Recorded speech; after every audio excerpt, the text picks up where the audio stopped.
17. My point is, if you become a target, not the retailer, but target for a cyber attack, probably nothing can save you on Earth. Because they will kind of, if the attacker is focused, eventually they will find a way. And have you ever thought, why is this happening? What is the reason why they will actually eventually succeed? I think because they are paid for that, no?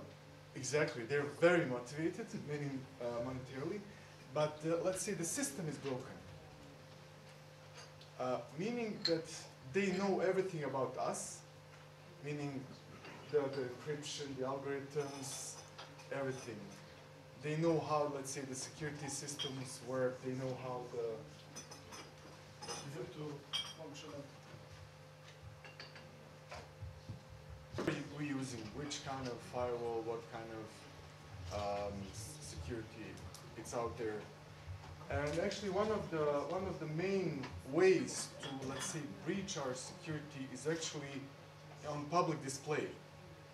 Do you know what is the, I will skip a few slides in advance. Do you know what are these? Java, PDF, Flash, Silverlight. These are actually publicly available, let's say, protocols and applications, which their publishers, their owners, publish the security vulnerabilities out in the open. So what the attackers do, they go to, let's say, Oracle site, find the vulnerability, write the malicious code, and they just wait for you to click on it. There's nothing more to do. Why is this working? Because you can never have a protection for each and every, let's say, malicious code which is out there. Because it's a limited knowledge which we have, and it's up to humans' imagination to come up with, let's say, ways around it. So that's the key. Why is this happening? Because we have, let's say, limited resources, limited knowledge, and we're actually fighting against, let's say, human creativity, which is limitless. So,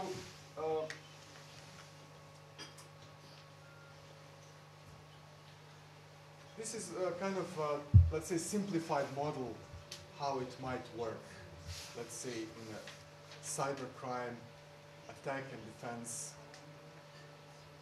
In Cisco, we call it attack continuum, meaning more or less you're constantly under attack. The only question is when and how your security perimeter will be breached and what you will do about it. So these are, let's say, the areas of if and when something happens, what should be done. Can you guess what is the amount of investment today companies, so let's say, invest in the security in which area? Don't guess the percentage, just where the most of investment goes. Here, here, or here. Before. It's like 90, almost 90, 80 something, almost 90%. Here goes, let's say, 5 or 6%, and this is like less than 2. Here seems to be, let's say, most complex. Of course, this one. Probably you will get tons and tons of logs. Some information which some security expert needs to analyze in order to get any knowledge or understanding what is actually going on. Nonetheless, how to, let's say, fix the stuff. Usually, let's say, let's take a petty crime, which is like website defacing. You know what is website defacing? I break into your website and put some, let's say, funny pictures on it. Let's say what people go and do, they go for, let's say, latest backup and try to, let's say, put the things as they were. Which is, let's say, I wouldn't say stupid, but it's not effective. Because the same vulnerability which was there and it was exploited, it's still there. You didn't fix it. You just bring it up from let's say, from your archives. So the same vulnerability is still there. The idea is to understand what is going on in order to fix it. So let's say one of the approaches is let's say this collective security, meaning the information about threats and security incidents are collected and analyzed in a single place, or let's say in some grid, cloud, call it whatever, in order to understand what is currently going on with let's say, security threats.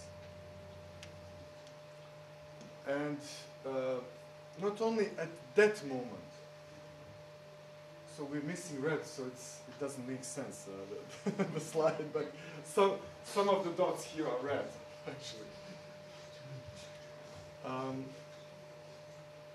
The idea is, what if something is good now, but turns out to be bad later?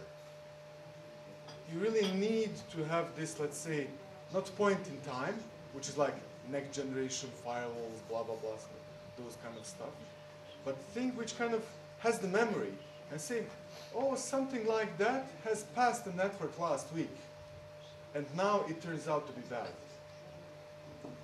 And you certainly want to know about it, because if something happened in your network a week ago, that might be bad, that might turn out to be bad today. You want to see what happened with it, with this file, which computers did open this, and let's say how did spread it out throughout your network. I'm hoping we're good, guys. Thank you very much. It's really interesting presentation, and thank you for coming all over from Domthon tema sot që kemë zgjedhur është siguria e dhënave në korporata, gjithsesi domthon implementimi i masave të sigurisë në ambientet punës. Domthon duke u bazuar në faktet se ditën të sotme me çasjen shumë pajisje teknologjike, aplikacione, databazat shumëta, mirëmbajtja e gjithë këtyre sistemeve domthon po bëhet shumë komplekse dhe nevojiten shumë resurse.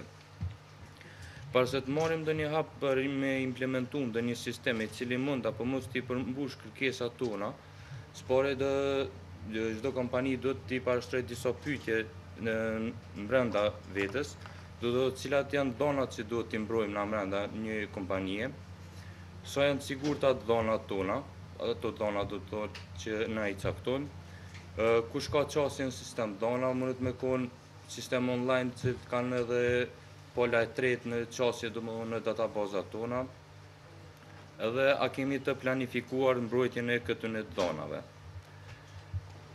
Çfarë janë rreziqet në rast të humbjes të dhënave në një kompani, mund me rezultu në dëmtim të reputacionit një kompanisë, mundet me kon ndërprerje të procesit punës, mundet me kon shkelje e drejtave edhe ligjeve, ndërprerje e kontratave, po ashtu mund me qenë edhe kostot financiare për një kompani.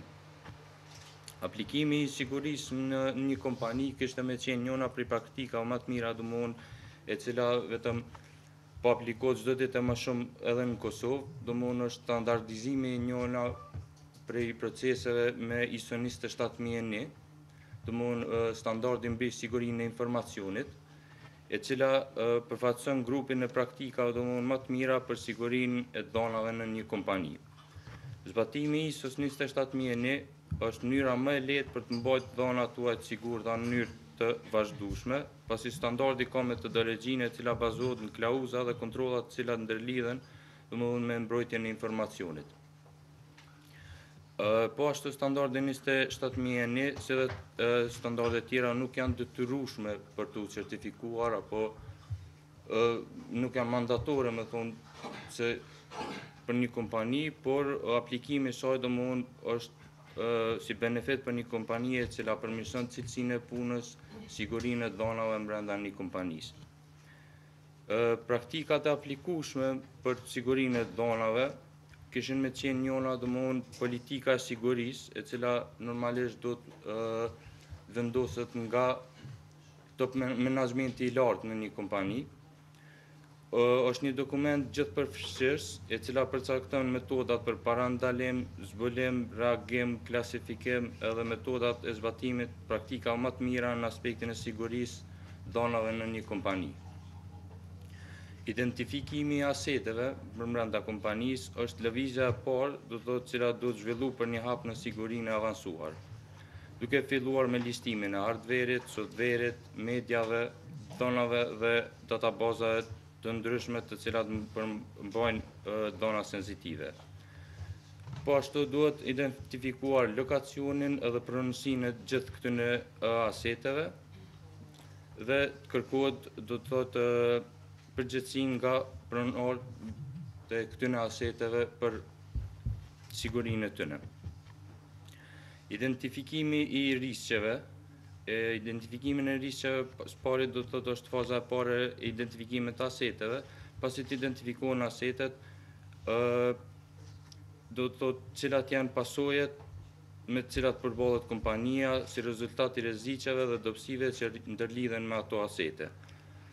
Faza e dytë është do të thotë vlerësimi I riskeve, trajtimi I këtyre riskeve edhe konsekvencat me të cilat mund të përballu ato.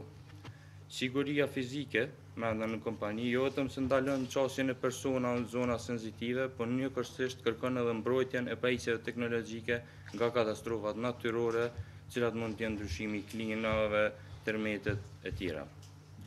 Trajnimi I punonjësve të gjithë përdoruesve duhet të jenë trajnuar mbi praktikat më të mira të zhvillëzimit të resurseve brenda kompanisë, me trajnime të vazhdueshme gjatë periudhave të caktuara me politikë të sigurisë cilën e cakton do të thotë kompania. Auditimi për brenda kompanisë apo edhe në rast certifikimit të cilë kërkohet edhe nga auditorët e jashtët, auditimi rregull mbi përdorimin e sigurisë në punë dëshmon se të gjitha politikat e kompanisë janë të zbatueshme nga punonjësit. Në cilat do të ishin do të thotë praktikat teknike të aplikueshme brenda një kompanisë, është njëra prej tyre backup-i I dhonave, do të ruajtja e kopjave të dhonave varësisht nga niveli klasifikimit të dhonave në korporata, si dhe ndarja e prioriteteve të tyre, menaxhimi I sqasjeve në kompani, pajisjet, software për në parandalim, varësisht nga asetet dhe nivelet që kërkohet për mbrojtjen e dhonave, korporatat duhet të ofrojnë mundësitë për sigurimin e këtyre pajisjeve dhe softvereve, edhe të rrezikshme për humbjen e informacione sensitive në kompani. Intervenime për rast të shkeljes për siguri të dhonave mund të jetë parë vjen do të thotë prej menaxhmentit të lartë, I cili ka Because some people who use Apple computers, they just don't install antiviruses because they think they can get infected. This can be one part of the problem because some people just feel like they can get. Shpërndarës formatave është prej motorëve të brendshëm të institucionit. Nëse se po flasim për vjedhje edhe për një vepër penale, cilën pasunisë. Po nëse ai ke shpërndarë për përfitime personale, atëherë është realisht vjedhje. Sa I shet ose I rishet ose I përdor ato për qëllime përfitime personale. Pyetje tjetër?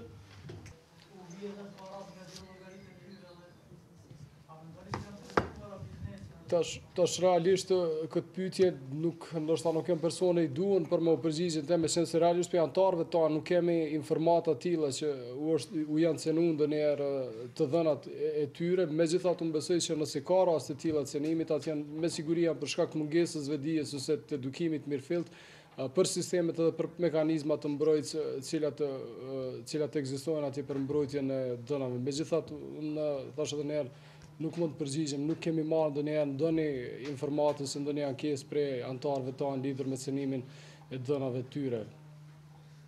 arsyeja pse dëshëm që të organizojmë një ngjarje të tillë është se natyrisht me rritjen ose me zhvillimin gjithnjë e më të madh të teknologjisë së komunikimit edhe të informacionit, edhe përdorimin gjithnjë e më të madh të sistemeve të teknologjisë informimit edhe komunikimit, jo vetëm nga qytetarët e rëndom, por edhe nga ana e bizneseve për ruajtjen e dhënave të shumta, nga dhënat e pagesave, të dhënat bankare, të dhënat personale të punonjësve ose të dhënat e tjera të stafit, edhe natyrisht ekziston edhe një kërcënim ose një rrezik i cenimit të atyre të dhënave, keq përdorimit të tyre në forma të ndryshme.